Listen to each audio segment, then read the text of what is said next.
হায় হায়, জঙ্গল যদি আল্লাহ রসুলকে মাইনা ধন্য হইতে পারে, তো যুবক তুমি আল্লাহ রসুলকে মাইনা ধন্য হবে না তো হবে না কেন?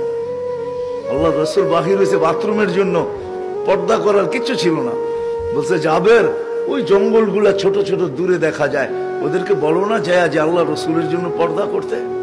জাবের চিৎকার দিছে, ও ছোট ছোট জঙ্গল, আল্লাহ রসুলের জন্য পর্দা করো, কার আগে কে আসবে? মানুষের চেয়ে দ্রুত গতিতে উঠা ছুটা এইসব গোল হয়ে দাঁড়ায় পর্দা করছে। আল্লাহ রসুল বাহির হয়ে আসছে, বলছে জাবের নিজ নিজ জায়গায় যেতে যাও, চলে যেতে বলো। জাবের রাদিয়াল্লাহু তাআলা চিৎকার দিতেছে আর দৌড়াইতেছে। সবাই বলতেছে দৌড়াও কেন? চুপ, পরে বলবো। যা বলছে চলে যাও তোমাদের জায়গায়। সবাই মানুষের মতো ছুটে যায়, নিজের জায়গায় বসা গেছে। জাবের জানি কি দেখা ফিরে আসছে, বলছে জাবের কি দেখলা? বলে আমি দেখতে চাইছিলাম ওইখানে আছে কি, ওয়াল্লাহি মা ওয়াজাদতু ইল্লা রায়হা, সুঘ্রাণ ছাড়া কিচ্ছু ছিল না। হায় হায় হায় হায় হায়, এগুলো কোনো কাহিনী না। মজা মরা খেজুর গাছ, চারজন ক্ষুধার্ত, 13 জনই কাতর।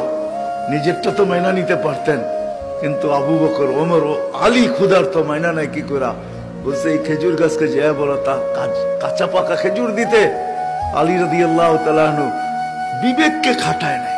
আজকে তো আমরা বিবেক খাটাই, বুদ্ধি খাটাই, নলেজ খাটাই।